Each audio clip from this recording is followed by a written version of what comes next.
Ada non muslim minta, Pak Bah, saya tolong ajarkan syahadat. Nggak boleh saya bilang gini, monggo ke dalam dulu. Padahal perjalanan ke rumah saya misalnya setengah jam, nggak boleh. Saat itu meskipun sambil berdiri-diri harus kita tauhidkan. Kamu yakinnya Allah itu satu, Tuhan Allah, harus. Karena kalau ada perjalanan ke rumah 5 menit terus dia kecelakaan, belum syahadat, statusnya mati apa? Kafir. Dan kita ikut terlibat karena sebetulnya bisa mengislamkan saat itu juga. Analoginya kayak tadi loh. Orang kecelakaan di jalan karena kita pakai celana pendek, mentosirian dia tak pakai baju itu. Habis itu dilides truk. Itu kan kita ikut salah karena kita yang punya kesempatan. Tentu yang disalahkan yang punya kesempatan. Karena merubah status dari potensi kelides truk menjadi sama sekali gak potensi kelides truk dengan kita inggirkan meskipun kita dalam keadaan tidak ideal. Sama, orang kafir yang mau masuk Islam itu umumnya kiai-kiai kan kadang sebagian disuruh mandi dulu, itu salah. Itu salah sekali, sangat salah. Apalagi nunggu seremonial di masjid, tinggal toko-toko itu bujutnya salah. Itu gak cuma salah, bujutnya salah. Jadi salah yang akut, itu salah besar. Kalau seremonial monggo, tapi kalau mengislamkannya harus saat. Apalagi seremonial seminggu lagi nunggu tokoh terkenal, nunggu disyuting dulu, wah itu perilaku so itu bukan mengislamkan itu. Makanya kita yang sebagai peneliti fikih itu kadang itu enggak serg. Masa mau Islam nunggu di masjid dulu disyuting dan tokoh-tokoh itu salah.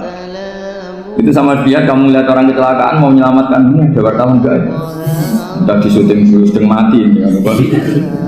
Jadi kita normal saja dalam Islam, sesuatu yang mendesak, yang emergensi ya perlakuannya harus cepat.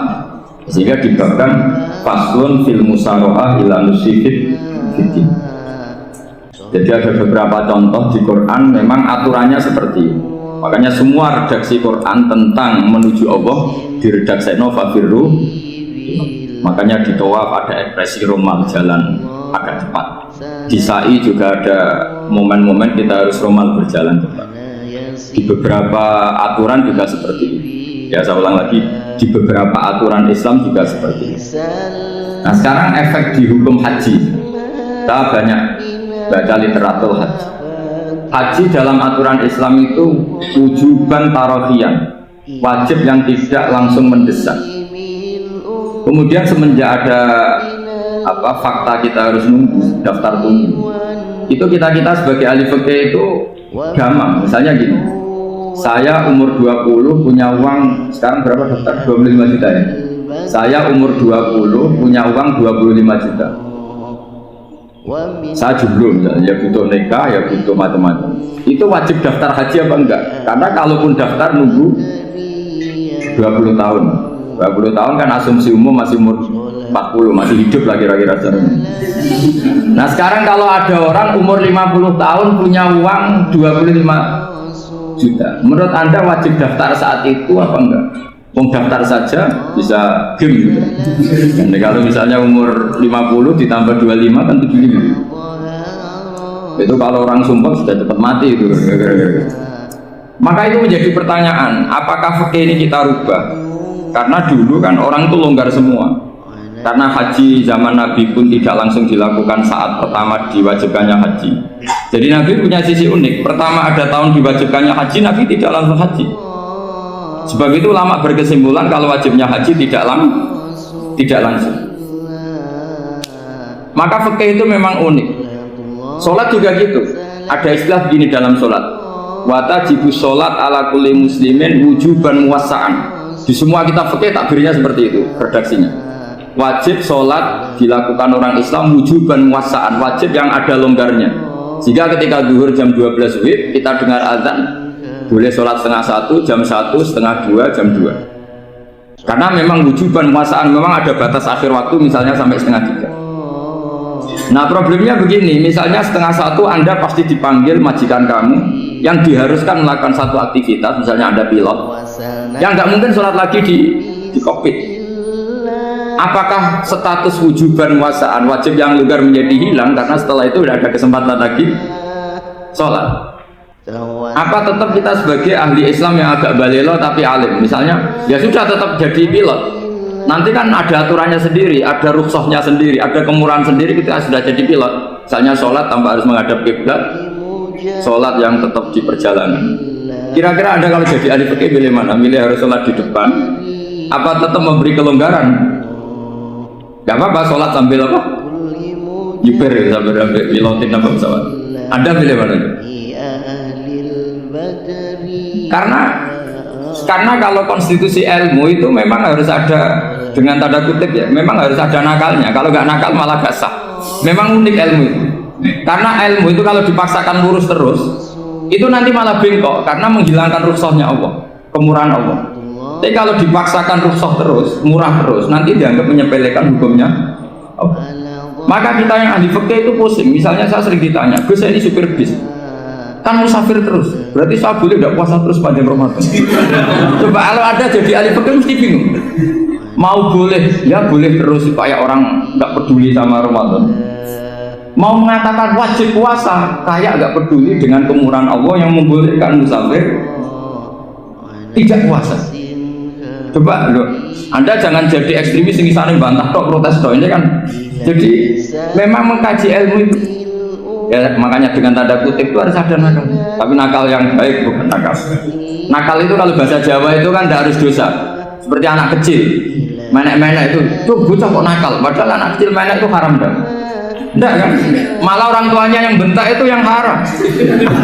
Yang nakal betul ya ibunya yang bentak cerewet itu, karena ibunya orang yang sudah mukallaf, sudah tua, salah langkah yaitu Kalau anaknya naik meja itu ya sebetulnya bahasanya tidak nakal, lucu. Oh, jebule pinter conggo iso munggah meja, harusnya diapresiasi. Tapi rata-rata ibu semua akal mecah gelas. Malah boe malah mecah tabungan. Bapaknya marah tukang nguras tabungan. Sebetulnya senakal-nakalnya anak kecil, nakal orang tuanya itu pasti. Karena ini sudah kena kitab, sementara anak-anak belum kena. Saya pernah punya tamu, karena di tradisi itu sering punya tamu. Bapak ibunya itu kultus sama kiai, bentak anaknya disuruh salim sama saya. Anak kecil kan nggak mau jalan-jalan terus, marah. Tak marah orang tuanya tak marah. Yang dosa itu kamu bentak anaknya. Kalau anak kecil itu kena diskon rufi al-qalamu ansalasin. Di antara aturan Islam apa? Tidak ada keharusan bagi 3 orang. 1 anak kecil sampai balik, 2 orang tidur sampai bangun, 3 orang gila. Artinya anak kamu itu tidak kena hitam untuk sopan sama kamu. Kamu yang kena hitam baru sopan sama anak-anak. Nah ini ada Jawa itu kadang keliru. Jadi orang tua itu marah-marah memaksakan anaknya sopan. Padahal Allah memberi diskon anak kecil itu belum wajib sopan. Gak apa-apa ada tamu naik-naik gitu. Asal masih anak kecil.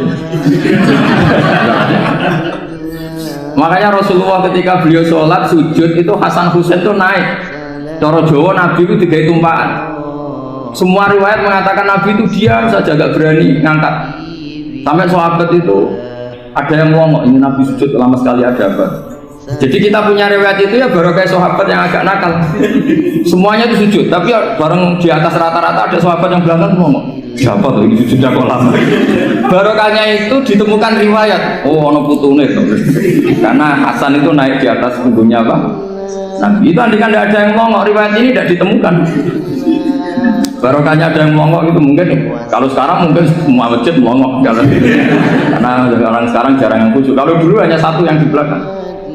Setelah itu Nabi memberi penjelasan, saya tadi sebetulnya harus mengakhiri sujud saya sesuai aturan umum, tapi ada cucu saya tak biarkan sampai dia puas naik punggung saya, sehingga dia turun baru saya naik. Filosofinya apa? Begini, anak kecil 1 tidak kena hitop, 2 jangan sampai sholat itu jadi problem. Kalau Nabi nyentak Hasan, membentak putu ono bae sholat kok diganti, maka sholat menjadi trauma. Gara-gara sholat bahasa bentak saya, lama-lama anak ini trauma dengan sholat karena dianggap problem.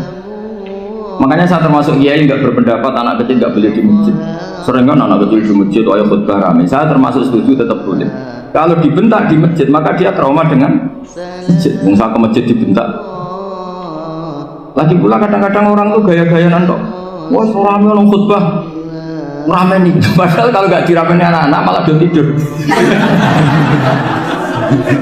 Kita kan nggak bisa menjamin kalau perilaku kita lebih baik gitu.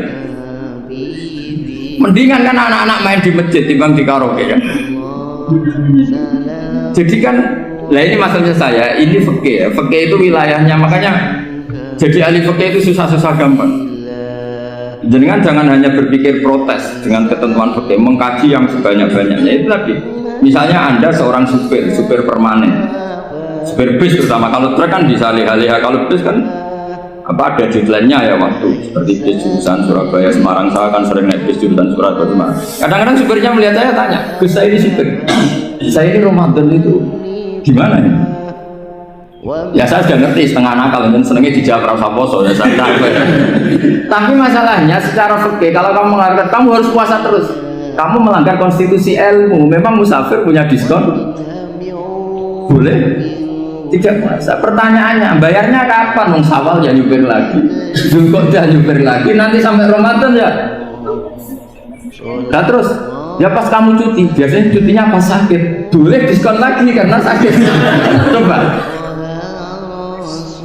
Nggak, andai kan Anda jadi ahli fikih milik zaman. Lu kalau orangnya soleh terus kayak ustadz-ustadz di sini kayak dosen UI kan, masa dosen UI Universitas Islam nggak Islami kan nggak mungkin. Mungkin memilih poso kan. Masalahnya ini kan hukum untuk orang kebanyakan, nggak boleh hukum musuh gak kuat. Sahur jam 3:30, mobil vitamin pokoknya harus kuat. Itu udah hukum, itu saran. Hukum itu beda dengan saran. Hukum itu hanya berbicara musafir itu boleh store. Kalau saran memang boleh, ya usahakan kamu makan 3:30, pas fit, terus kalau nyumpir selesai jam 10, nanti istirahat. Memangnya majikan bisa ngatur jamnya? Itu fikih. Maka menjadi perdebatan, yang namanya pergi itu apa? Menurut Imam Syafi'i, pergi itu ya dari rumahnya ke tempat yang asing, yang tidak wilayahnya namanya pergi. Menurut Imam Ahmad bin Hanbal enggak? Pergi itu tidak kerja. Jadi orang yang supir yang seperti itu namanya tidak pergi tapi kerja. Tanyakan ke publik, misalnya jenengan ke UI, istri kamu atau suami kamu ditanya, istri kamu kemana? Kira-kira jawabnya bilang pergi jalan-jalan apa bilang kerja? Kerja. Makanya kata Imam Ahmad bin Hanbal, mudi musafar atau orang yang berprofesi, yang profesinya memang harus pergi kayak traveling atau supir, maka itu namanya tidak pergi, namanya itu kerja. Karena apa? Sekali distatuskan pergi, maka ikut status yang dikatakan Allah dan Rasul dapat diskon, boleh tidak puasa. Maka terus kita debat tentang definisi. Nah definisi ini penting karena yang menjadikan hukum rubah itu definisi. Misalnya gini mbak ini ngaji saya, statusnya kalau pakai status saya ajnabi, orang lain bapak ajnabiyah, maka hukumnya saya melihat bapak ini haram karena statusnya ajnabi melihat ajnabiyah yang tidak mahram. Tapi kalau di fikih itu ada statusnya. Di antara lelaki boleh muwajahah sama perempuan adalah 1 untuk belajar, 2 untuk muamalah, 3 untuk kesaksian, 4 untuk pengobatan. Itu kan ada pengecualian. Sehingga statusnya sekarang mbak itu belajar, apa ini melihat Gus Bah atau Gus Bah itu mengajar atau gimana? Itu statusnya bisa rubah ya. Makanya kalau sebetulnya kalau kita marung di warung misalnya Padang, kita nggak pilah-pilah, kebetulan pelayannya perempuan itu masih bisa dipilah secara fikih. Saya muamalah marung, cuma kebetulan penjaganya. Tapi masalahnya papa ini punya daftar penjaga kan, yang masalah. Maka pertanyaannya itu marung ke situ demi marung apa demi melihat? Tidak jawab saja. Demi marung apa demi melihat? Kalau demi marung supaya kenyang, penjaga yang sangar-sangar juga banyak. Akhirnya kalau demi makan, penjaga yang cowok kan banyak. Kalau demi melihat, berarti yang dihitung kan niatnya. Berarti karena muamalah apa karena melihat? Melihat. Itu status. Jadi makanya kalau mudi musafar itu namanya orang pergi atau orang kerja? Orang kerja. Maka menurut pikirannya Imam Ahmad bin Hanbal seperti itu harus puasa karena dia adalah pekerja bukan musafir. Lalu dalam masalah jumlah 3 hari misalnya, kalau dalam fikih kita, nggak saya kenapa ngomong fikih terus ya karena banyak yang melupakan fikih. Jenengan pergi haji, zaman Nabi haji itu jamak dan qasar terus. Padahal hajinya Nabi itu, haji itu minimal kan berapa hari minimal itu? 9, 10, 11, 12. Sebenarnya haji itu minimal hanya 4 hari. Karena 13 Dzulhijjah bisa nafar apa? Awal. Kalau nafar awal berarti nggak ada kewajiban nafar sani. Berarti yang wajib betul kan 9, tanggal 9 untuk di Arafah, terus 10 biasanya ifadah sama balang jumroh apa? Akobah, terus 11, 12 itu kan sudah boleh cabut karena apa? Nafar apa? Awal. Berarti nggak usah nafar apa? Sani. Berarti hanya berapa? 4. Tapi Nabi haji di Mekah Medina itu sampai 40 hari karena perjalanan. Pertanyaannya, ketika Nabi menjamak dan mengqashar itu cara Imam Syafi'i lis safar. Karena Nabi orang Medina datang ke Mekah dengan jarak 460 kilo, maka Nabi boleh jamak dan qashar. Jadi pikiran Imam Syafi'i, jamaknya Nabi itu lis safar karena pergi. Cara pikiran Imam Malik enggak, jawabnya Nabi itu linusuk. Nabi menjamak sholat itu karena melakukan ibadah haji. Efeknya adalah orang Mekah kalau haji itu cara Imam Malik meskipun jaraknya dekat boleh apa? Boleh apa? Qashar, boleh jamak qashar. Lalu terus ada pertanyaan fikih lagi. Lalu jamak qashar itu karena pergi apa karena masyaqqah? Karena repot. Coba kalau sampean kira-kira jawab. Misalnya kita orang kaya bawa uang 1 miliar naiknya Alphard, ada supirnya, ada ajudannya, pergi di jarak 100 kilo. Masyaqqahnya kan tidak ada sama sekali, apalagi di tol kebetulan nggak macet. Kira-kira boleh jamak nggak? Boleh, terus karena pergi, tapi kan nggak ada repotnya sama sekali. Dibanding misalnya yang ngebis bawa beras 1 kintal gitu, udah gitu suruhan orang lagi kan pusing. Maka fikih ini untuk memberi hukum itu, kalau fikih itu menstatuskan dulu. Ini orang boleh jamak itu karena masyaqqah apa karena safar. Lalu kalau setelah karena safar itu karena jaraknya apa tingkat masyaqqahnya. Kalau karena jaraknya ya tidak juga. Tidak juga gini maksudnya. Mungkin Anda tidak pernah terpikir begini. Kalau saya mau ke Jakarta, kemudian sampai Purworejo itu sudah waktu zuhur. Saya boleh nggak zuhur di situ sama saya? Boleh kan? Padahal perjalanan saya belum hanya nunggu boleh jamak itu setelah kita menempuh jarak itu apa menuju, sedang menuju dan niat. Sedang menuju dan niat. Misalnya saya mau ke Jakarta, saya orang Sleman mau ke Jakarta, itu sampai mana itu Magelang itu sudah boleh jamak kan? Boleh nggak? Boleh karena saya mau ke. Nah pertanyaan secara fikih mungkin Anda tidak terlintas. Ternyata ditelepon sama istrinya nggak jadi pergi. Padahal sholatnya kadung di jamak zuhur dan asar. Apakah setelah di rumah sholat lagi? Sama nggak pernah mikir gitu.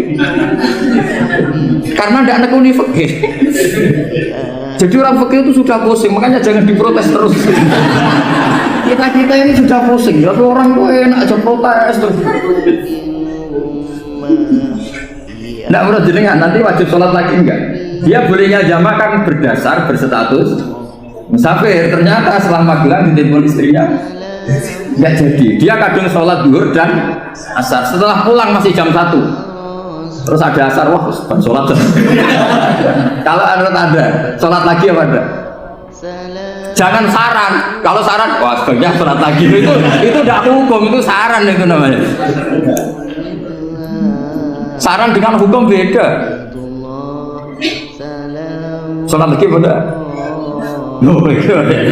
Ketika ada jaga itu berdasar malas atau berdasar hukum? Apa?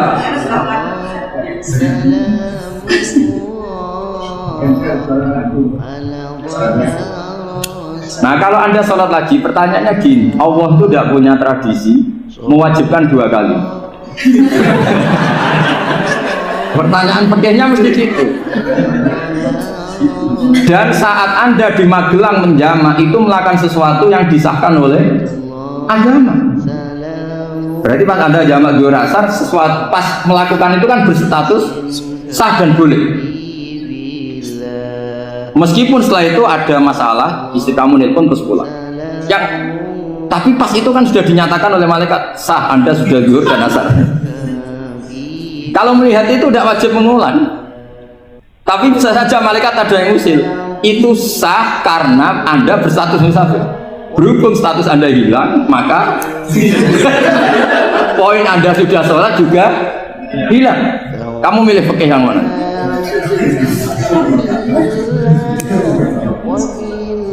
Jadi peneliti fikih itu beda dengan orang-orang yang mendengarin protes. Beda karena nengkuni itu beda karena ada konsekuensinya. Makanya fikih itu sampai saya punya kitab fikih itu dikarang satu orang itu jumlahnya 20 jilid, per jilid itu segini. Jadi satu meja ini dikarang satu orang. Itu mulai yang presisi, yang detail sampai yang khayal. Yang khayal juga ada. Yang khayal itu tadi beliau banyak menghayalkan diri. Suatu saat Anda datang ke Mekah itu hanya butuh waktu 20 menit. Zaman itu belum ada pesawat. Lalu boleh gak jamak, boleh gak nakal. Nakal itu begini. Sama orang kaya punya jet pribadi. Ada Ronaldo masuk Islam, orang kaya. Itu bisa gak puasa? Karena begini. Misalnya dia orang, contohnya orang Arab dengan orang. Ya contohnya itu dibalik saja. Di sini itu kalau imsak jam berapa tuh? Imsak Ramadan jam berapa? 3:30 aja biar aman ya. Kalau 3:30 kan masih imsak. Dia terbang ke Mekah. Jadi orang sini puasa jam 5 kan mulai puasa, dia terbang ke Mekah kan masih malam. Akan terus dia. Mekah mau ada matahari terbang lagi ke barat. Karena dia menghindari berstatus puasa. Atau sebaliknya, dia orang Mekah jam 12 puasa, 12 siang puasa. Dia, wah kalau 6 jam lagi buka bisa berapa saya terbang ke Indonesia. Ke Indonesia terbang baru 1 jam, di sini sudah buka. Itu khayal. Jadi itu ada khayalnya. Itu lama dulu sebelum ada pesawat sudah mengkhayal gitu. Bolehkah orang yang di Masyriq ke Maghrib demi itu? Kalau Anda jadi Raja Salman jam 1 kok sudah nggak kuat apa? Puasa, itu diberi saran terbang ke Indonesia. Itu kalau pakai jet kan nggak sampai 9 jam, 1 jam ke Jakarta. Sudah ada wow akbar. Bukan. Boleh enggak? Lo mau kamu enggak bilang, oh enggak boleh. Wong di Jakarta sudah huruf samsi. Masa sudah matahari terbenam orangnya enggak boleh? Bukan. Lah ya. Apa? Kalau resikonya gini, sampean mungkin nggak mikir, resikonya gini, kalau dia berstatus musafir, bolehnya buka karena musafir, pertanyaannya dia wajib bayar. Kan musafir bolehnya kodok nanti harus bayar, tapi kalau dia buka normal kan tidak harus bayar. Beda, efek pakainya beda.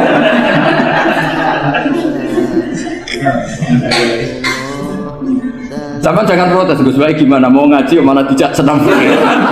Ini kan ngajinya para dosen, para pegawai, jadi harusnya itu jadi mufti, ngaji untuk jadi mufti, bukan ngaji untuk mendengarkan. Jadi makanya saya mohon jangan sering protes sama ulama sudah pusing. Karena efek-efek hukum itu tidak gampang.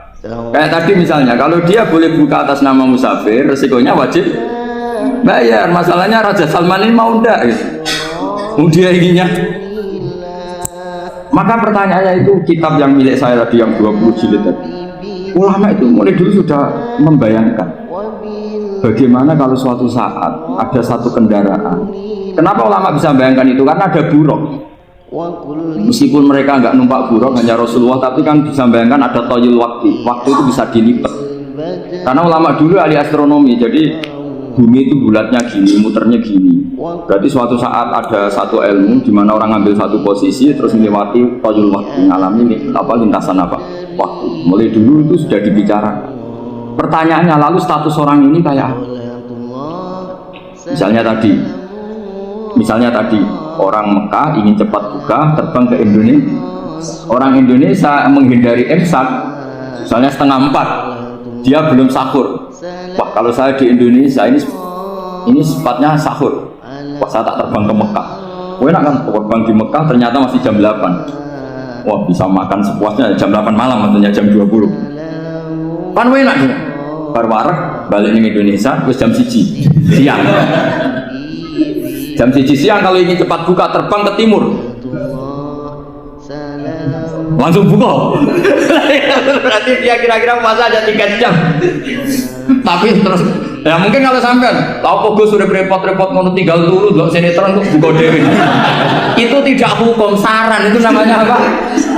Kalau hukum tetap tadi yang dikatakan puasa adalah imsak, mulai jam imsak sampai hurubus. Lalu pertanyaannya lagi, hurubus samsi sampai imsak itu konversi jam apa nyata-nyata hurubus samsi? Kalau yang diliwati khotul istiwa, katul istiwa itu nyata, fi'lan. Kalau dalam bahasa Arab fi'lan awaqiyah. Tapi kalau Anda orang kutub, saya sering kirim-kiriman surat sama mufti-mufti yang ada di Timur Tengah, di Eropa, konsultasi maksudnya. Orang kutub itu kan tidak ada matahari, tidak ada apa-apa. Jika kalau Anda baca kitab di kutub, mesti Gus Bak jangan pembohong. Misalnya orang kutub ngaji saya, kamu harus subuh sebelum matahari terbit. Sekali matahari terbit, waktunya hilang. Duhur setelah matahari agak ke barat. Asar kalau matahari terbenam, hilang waktunya. Mereka bisa bilang, mataharinya di mana? Maka pertanyaannya, boleh gak mengkonversi waktu untuk orang kutub? Jadi misalnya pola umum subuh jam 4:30. Berarti antara subuh dan qadha itu 1,5 jam. Subuh sama zuhur polanya berapa berarti? Kalau 4:30 sampai jam 12 itu 6 sama 7,5. Berarti ya kira-kira habis subuh nunggu 7,5 jam baru zuhur, nunggu 3 jam baru asar, nunggu 3 jam baru maghrib. Berarti waktu puasa kira-kira antara jam 4 sampai jam 6. Berarti berapa jam itu? 12 sama 2 14. Oke, berarti orang kutub harus puasa 14 jam, tidak bergantung waktu mata. Tapi ada lagi pertanyaan lucunya gini, lalu 14 jam Gus itu dimulai dari mana? Apa asal 14 jam? Apa harus ada konsensus setarnya? Masih ada PR lagi. Menurut kamu gimana? Ada konsensus setarnya dimulai jam 4 dini hari. Apa asal jumlahnya? Imsak 14. Mikir lagi kan? Itu di Denmark itu ada satu musim di mana siang terus sampai sekian bulan. Siang terus sampai orang sana itu capek. Kenapa ada siang terus? Logikanya kan tadi bumi itu saya juga belajar falak, belajar astronomi. Kalau tepaan kamu di sisi yang barat agak utara atau agak selatan, matahari ini nyentrong terus. Sehingga bumi mulak-malik ya kamu kesentrong terus karena kita ini kan tepaan di katulis istiwa, di khotul istiwa. Sebenarnya khotul istiwa itu bahasa Arab dari kata khotul istiwa. Khotun itu garis, istiwa itu tengah. Lah, Islam itu oleh Allah memang dipilih di tempat paling top yaitu Mekah. Mekah Ka'bah itu suratul ardi. Jadi sebelum ditemukan ilmu astronomi itu Nabi sudah ngendikan Al-Ka'bah suratul ardi. Ka'bah itu pusarnya bumi. Sehingga di Ka'bah itu satu-satunya area yang terbebas dari medan magnetis. Karena dari utara dan selatan benar-benar di tengah. Maka potensi jam paling akurat di dunia itu hanya jam yang di Mekah itu. Karena apapun akuratnya teknologi di Amerika atau Jerman, karena jam itu dari logam tetap ketarik medan apa? Magnetis, entah berapa 00, tetap kena. Misalnya jam di Jerman lebih dekat mana kalau Jerman? Mesti ketarik medan magnetis, entah berapa kadarnya. Karena materi jam dari logam. Sementara di Mekah karena di tengah itu terbebas dari medan apa? Magnetis. Nah, sehingga yang segaris dengan Mekah kayak Indonesia itu semuanya khotul istiwa. Nah kalau khotul istiwa normal itu artinya ya 12 siang secara umum ya 12. Sehingga ulama Indonesia kalau ngaji itu lebih gampang, lebih tidak dianggap bohong. Karena ya ada terbitnya matahari, ada zawalus syamsi, ada hurubus syamsi. Coba kalau kitab itu Anda baca di kutub utara sama kutub selatan, murid kamu bingung semua. Ini gimana Ustadz, tidak ada matahari kok semuanya diukur pakai matahari. Lalu pertanyaannya dikonversi kan? Pertanyaannya kalau dikonversi pakai apa? Asal 14 jam apa harus sepakat dimulai jam berapa? Milih mana?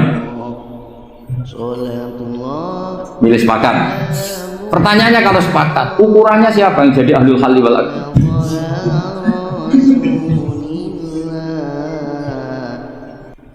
Jadi orang fikih itu sudah bingung, makanya saya mohon jangan sering diprotes. Saya pernah ketemu ulama, saya kan sering ikut komunitas di New York. Itu andekan tidur, itu pas persis Kak. Di buminya itu kalau tidur itu pas persis Kak. Lalu pertanyaannya, ada kiblat tidak di sana? Ya bumi kan gini ya. Kalau dalam bahasa falak itu ada rubuk namanya. Rubuk itu bumi yang sewaktu itu hanya yang seperempat. Ya bumi yang sewaktu itu hanya seperempat. Jadi kita sekarang siang, berarti yang baru siang hanya seperempat bumi. Nanti yang malam ya hanya seperempat bumi. Ya misalnya sekarang kita di sini siang, di Arab Saudi kan belum, ini masih setengah 6. Ini sekarang di Arab Saudi baru. Lah itu ada daerah di mana dengan Ka'bah itu pas atas sama bawah. Harusnya kan bebas arah. Apa? Bebas arah. Lalu orang sana sholatnya itu menghadap kemana? Pernah ulama New York itu minta fatwa ke Rabitatul Alam Al-Islami. Lalu kita harus menghadap kemana? Makanya dalam dunia anekdot ulama itu ada anekdot Abu Nawas itu orang yang nggak pernah kalah debat. Dia itu terkenal nggak pernah kalah debat. Tapi dia ada ilmuwan. Dia punya tetangga ilmuwan, punya pengaruh besar. Semua orang ngaji ke ilmuwan itu. Mantelnya bukan main, karena dia ahli falak, ahli astronomi. Mau nandingi dia ada bisa, gak nandingi itu reputasinya jatuh.